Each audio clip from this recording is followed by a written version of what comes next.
In November 1944, something strange began washing ashore on the coast of North America. Wreckage of Japanese origin, fragments of paper and bamboo. Nobody at first understood what they were or why they were there. These were the remnants of Japan's most unusual weapon of the war. A weapon that would never fire a shot in anger, but came terrifyingly close to changing everything. They called it Fugo, the fire balloon. By late 1944, Japan was losing the war. American forces had captured island after island in the Pacific. Japanese cities were being bombed relentlessly by American B-29 bombers. The Japanese military was desperate. They needed a way to strike back at America itself. But their navy was nearly destroyed. Their air force was decimated. They couldn't reach the American mainland with conventional aircraft. Then someone in the Japanese military had an idea. What if they could use the jet stream? Japanese meteorologists had discovered something remarkable. High above the earth, in the upper atmosphere, powerful winds moved from west to east. These winds, traveling at speeds over 100 miles per hour, could carry something all the way across the Pacific Ocean from Japan to North America in just 10 days. If Japan could attach bombs to balloons light enough to be lifted by these winds, they could reach America without using aircraft. The concept was simple but ingenious. Build a large balloon made of washi paper, made waterproof with a special glue, attach a bomb underneath, add an altimeter and some simple mechanisms to drop the bomb at a certain altitude. Release thousands of them into the jet stream and let the wind carry them across the ocean. By October 1944, Japan began construction. Factories across the country were converted to produce the balloons. Over the next months, more than 9,000 Fugo balloons were built. Each one was approximately 33 feet in diameter. Each one carried either a 33-pound bomb or incendiary devices. The entire operation was kept in strict secrecy.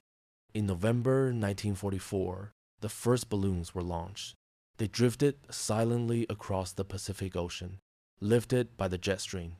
Days passed, then weeks. Then, in late November, the first reports came in. Strange debris was washing up on the coasts of North America. In Oregon, a forest ranger found debris from a Fugo balloon. In California, more were discovered. In British Columbia, pieces washed ashore.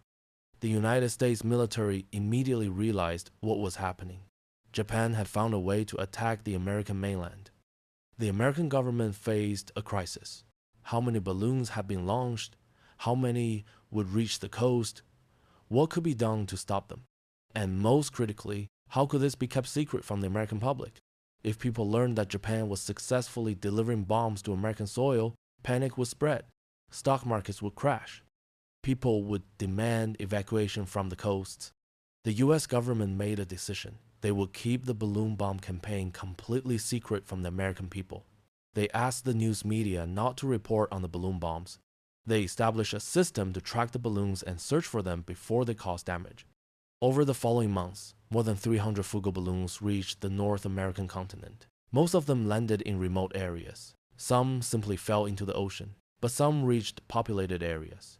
One balloon landed near Kalispell, Montana. Another was found in Washington state. One reached British Columbia.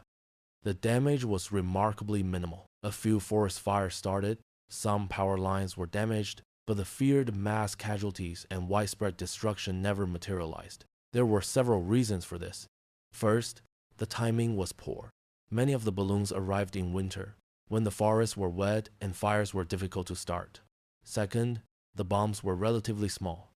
Third, and most importantly, the vast majority simply landed in empty wilderness where they caused no damage at all. But there was one incident that came terrifyingly close to disaster.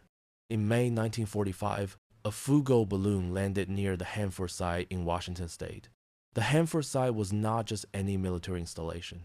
It was where the United States was producing plutonium for the atomic bomb. If the balloon had struck power lines at the facility, it could have knocked out power to the entire complex. Without that power, the cooling systems for the nuclear reactors would fail. The consequences could have been catastrophic. Fortunately, the balloon landed in the remote area of the facility and caused no damage. Nobody at the time understood how close America had come to a nuclear disaster. The Japanese, meanwhile, were waiting to see if their campaign was working. Japanese radio monitored American broadcasts, looking for reports of destruction and panic from the balloon attacks, but they heard nothing. The American media was maintaining complete silence as requested by the government. After several months without any sign of success, the Japanese military concluded that the balloon campaign had failed. In April 1945, they officially ended the project. More than 9,000 balloons had been launched, and as far as anyone in Japan knew, none of them had reached their target or caused any damage. In reality, over 300 had reached North America. But because America kept the campaign secret, Japan never knew. They assumed the operation had been a complete failure. It wasn't until after the war ended, months later, that the American public learned what had happened. Newspapers published stories about the Japanese balloon bombs. Americans learned that Japan had successfully delivered weapons to their home soil. People were shocked and disturbed to learn that this had been happening for months without their knowledge. In the decades since, historians have debated whether the balloon bomb campaign was a success or failure.